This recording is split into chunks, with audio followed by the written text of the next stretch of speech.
शीत दिन आसीगला आपणक घरे बा पाखआखरे सांगमानक भितर गोटे आरंभ हम खंडिकाश प्राय लोकंकर गोटे खंडिकाश हुए शीत दिन आरंभ हेले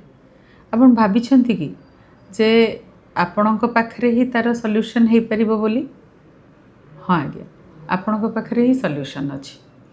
खंडिकाश कहीं हुए जो शीत दिन आरंभ हुए जमी कहू पोलेन एलर्जी चारि पाखरे शीत दिन आरंभ हेले आम समस्ते बहुत खुशी हो फूल फुटब बहुत सुंदर फूल फुटब समस्ते प्राय शीत दिन रे गोटे एक्स्ट्रा हॉबी करती कि गार्डनिंग करेंगे तो व्हाट हैपेंस देन इज पोलेन्स हुए बहुत पोलेन हुए एवं से जो मानकर टिके एलर्जिक ब्रोंकाइटिस भाया फीचर्स थाए तांकु एलर्जी आरंभ हो जाए आरंभ हेले खंडिकाश आरंभ है किंतु आमे समस्ते भाबू काश होची काढ़ा पियो आउ तापरे मेडिसिन खाओ से सबुरे आमे माति जाऊ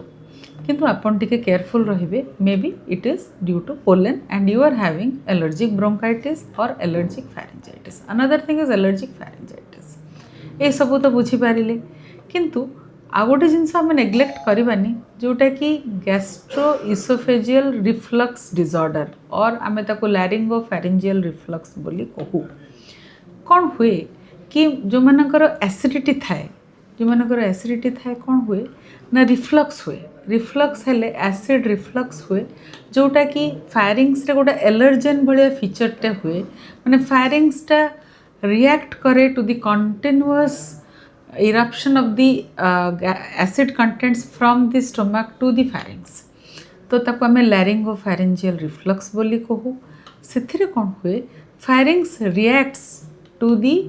एसिड रिफ्लक्स से भी खंडिकाश हो पार तेणु आपण जदि खंडिकाश हवा आरंभ हुए दुईटा जिनस को केयरफुल रहिबे जे आपण को रिफ्लक्स इसोफेजाइटिस बा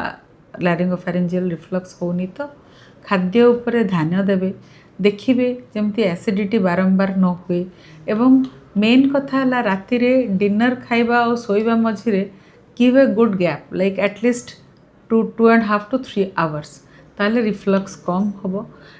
तेणु आप रिफ्लक्स को कंट्रोल करेंगे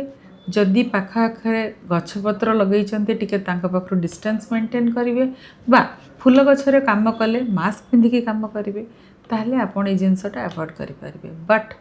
बी केयरफुल जदि ए सब जिनस हैला परे भी आपणकर काशटी भल हो नाही ताहले आपण गोटे ENT सर्जन को निश्चय थरे देखिए।